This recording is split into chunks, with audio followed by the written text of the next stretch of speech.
Neon and Navajo. First time I saw David, he was arguing with a priest. Not literally arguing, more like standing in the doorway of St. Catherine's Indian Mission Church in Window Rock, Arizona, with his arms crossed, having what looked like the kind of conversation that doesn't need to be loud to be important. The priest was older, Navajo, with the kind of face that suggested he'd had a lot of these conversations. David was younger, maybe late 20s, with the kind of posture that suggested he was about to either walk away or do something he'd regret. I was there because I was supposed to be interviewing the priest about the community health clinic you were building. I was a contractor, not construction, not medical. I worked in public health infrastructure, which meant I spent half my time designing systems that worked on paper and half my time discovering that people don't actually follow systems that work on paper. I was there to assess the physical space, understand the community needs, build something that would actually function. David was there because he was apparently the priest's nephew and was apparently unhappy about something. When he saw me standing in the parking lot, he stopped mid-gesture and looked at me like he was trying to determine if I was part of the problem or just a witness to it. Then he said something to the priest in Navajo quick, frustrated, and walked over. "You're the person from Phoenix?" he asked. "Yeah, Michael Torres, public health infrastructure consultant." I extended my hand. "You are David Yazzie. I help with community programming here." He shook my hand, and I noticed he had the kind of grip that suggested he spent time doing physical work. "You here to talk to Uncle about the clinic? That's the idea. Okay." He looked back at the church, then at me. "He's going to tell you it's a good idea. He's going to tell you that the community needs it. He's going to show you the perfect spot, probably the old storage building out back. And then he's not going to tell you that the community board rejected the location last month because they wanted to keep it where it is now. And nobody actually asked what would work for the people who are going to use it." I wasn't sure how to respond to that. Usually, I went into these assessments assuming the leadership had done basic community consultation. Usually, I was wrong, but people didn't usually just tell me that up front. "So the location is political," I said. "The location is everything." David was looking at the church like he was calculating something. "The clinic gets built where people can actually access it, not where it's convenient for administration, not where it disrupts the least, where people can actually reach it." Okay, I was already revising my mental approach to this interview. "You want to show me your own? Tell me what would actually work." "Yeah, I do." He glanced back at the church one more time. "Give me 1 second. I'm going to tell Uncle I'm stepping out." He came back with a canvas bag and a truck key, and we got into a 2008 Ford Ranger that had clearly seen better days and better years. The interior smelled like coffee and dust and something I couldn't quite identify, maybe sage. Maybe just the specific smell of a vehicle that spent a lot of time driving through high desert. "So what's the conflict with the priest?" I asked as he pulled out of the parking lot. "Uncle wants to build the clinic where the administration thinks it should go. I think it should go where people can actually use it." David was driving with the kind of focus that suggested he was thinking about something else while talking about this. "He's a good man, really good, but he thinks like an administrator now instead of like someone who grew up here. And you grew up here, born and raised, never left. Don't plan to." He took a left turn onto a road that was maybe half maintained. "You, border town kid, El Paso. My family's Mexican-American, work construction, public health, that kind of thing. I went to college, got into infrastructure planning, and now I travel around designing systems." I paused. "I'm Navajo on my mother's side, actually. My grandmother was from Shiprock, but I grew up in El Paso, so I don't really know the community the way someone who grew up here would."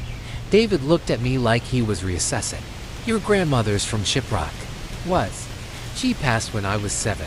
I remember her more as feeling than as actual memory, if that makes sense." "Yeah, that makes sense." He took another turn. The landscape was changing, more rural, more open, the kind of landscape where you could see forever if you looked in the right direction. "My mother's Navajo. My father was Mexican. They met in Phoenix, fell in love, moved back here because my mother wanted to raise us on the reservation. He passed when I was 16. We were quiet for a while. The kind of quiet that happens when you discover you share something fundamental with a stranger. So your infrastructure for public health? David asked after a while. Design systems that help deliver healthcare to communities that need it. Most of those communities don't have resources or infrastructure, so my job is to figure out how to make things work with what exists.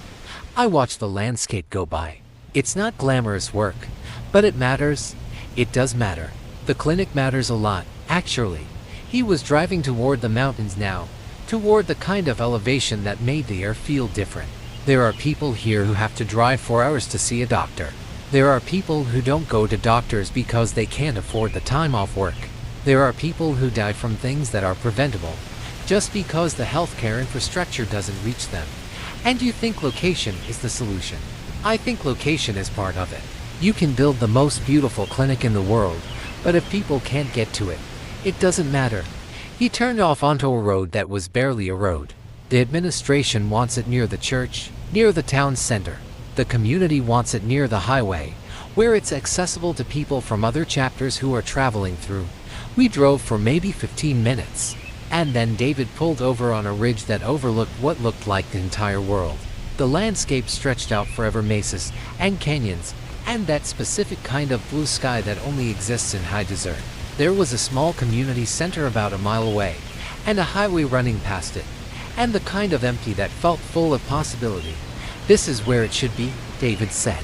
Highway accessibility, close enough to the community center that people know where it is, visible but not intrusive. The administration thinks it's too far from town. I think it's exactly far enough that people making difficult decisions about healthcare access will actually use it. I got out of the truck and looked at the space. He was right. This was the right location. Not for administration, but for people. Okay, I said. So how do we make this happen? You're the consultant, David said. You tell me. I tell the administration what the community needs. I show them the data. I make the case that this location makes more sense than that location. I was already thinking about how to frame this, already planning the presentation. But I need to know, is the community actually unified on this? Or is this just your preference? I've been talking to people for 2 months, David said quietly. Going door to door, asking where they think the clinic should be. 93 households. 87 of them said the highway location makes more sense. That's 87% agreement. When people agree that much on something, it's usually because they've actually thought about it. I looked at him. He was maybe 5'10", indigenous features, the kind of solid build that came from physical work. He was wearing a t-shirt with a Navajo Nation logo and work boots that had clearly seen actual work. And he was standing on a ridge overlooking the place where he thought a clinic should go. And he'd apparently spent 2 months talking to 93 households to prove it. Okay, I said. Let's make the case. The next 2 weeks, I didn't leave Window Rock. Usually, I did these assessments in 4 or 5 days. I'd come in, interview the leadership, look at the space, write up recommendations, go to the next project. But David kept finding reasons for me to stay. New community members who wanted to talk about healthcare access. Additional data he'd gathered. Meetings with chapter officials who had questions about the clinic location. Mostly, I think he just wanted me to stay. We'd meet in the afternoons after he'd finished his work. He did community programming, which meant he organized events and classes and support systems for people in the area. During the day, he worked with elderly people, teaching them technology basics. In the evenings, he did financial literacy workshops. On weekends, he helped people navigate healthcare systems, explaining benefits, helping with applications, translating between English and Navajo for people who needed that help. He was basically doing the work that healthcare infrastructure should make necessary, which meant my job was partly to figure out how to design systems that supported what he was already doing instead of replacing it. You should have been a healthcare administrator, I said one afternoon. We were sitting in his truck, parked overlooking the clinic location, eating sandwiches he'd made for both of us. I tried that route. Applied to programs, got accepted to some good ones. He was looking out at the landscape. Went to one orientation. Realized I didn't want to sit in an office. I wanted to be here, with people I know, solving problems I understand. He paused. My father wanted me to leave. He thought getting out would make me happy. He left Mexico to come here, So he thought leaving was the answer to everything. But I realized some people are happy leaving. Some people are happy staying. I'm the staying kind. Nothing wrong with that. No, there's not. Except everyone assumes that if you stay, you're settling. Like staying is what you do when you can't do something better. He turned to look at me. You seem like the leaving kind. I am. I've lived in 14 cities in the last 8 years. I thought about that. I left El Paso when I was 18. Went to college in California. Then started working. And the work took me everywhere. I thought that's what I wanted, movement. New problems, new challenges. And does it? It did, for a while. Now I'm not sure. I wasn't sure why I was admitting this to someone I'd known for 2 weeks. I'm not sure if I'm happy because I'm moving or if I'm moving because I'm afraid of being still. David was quiet for a while. Then he said, "You should stay for another week. We have the presentation to the administration on Thursday. After that, we'll know if this works or if we wasted time. Either way, stick around. See what Window Rock looks like when you're not in crisis mode." I didn't plan to stay another week. I had 3 other projects waiting in Phoenix. I had a meeting scheduled with a healthcare provider in Flagstaff. I had a life that was built on movement and momentum and not staying anywhere long enough to get attached, but I stayed anyway. The presentation was Wednesday, not Thursday. The administration moved the meeting up, probably because David had made enough noise that they wanted to address it. I brought data maps showing the current healthcare access patterns, demographics showing where people actually lived, traffic pattern analysis showing that the highway location would serve more people more effectively. I also brought David's community survey. 87 households, 87% agreement. When data said something that clearly, it was hard to argue. The administration said they'd consider it, which in government speak means they'd probably ignore it. But technically they'd considered it. David and I celebrated the presentation by driving out to a place he called the Quiet Canyon, a place where the landscape opened up into this massive vista of red rocks and blue sky and the kind of silence that only exists in high desert when nobody else is around. "I think we convinced them," he said. "Maybe. Government institutions move slowly. Yeah, but we made a case. We showed data. We demonstrated that the community wanted something different." He was looking out at the landscape. "That's more than most people do. Most people just accept what administration decides.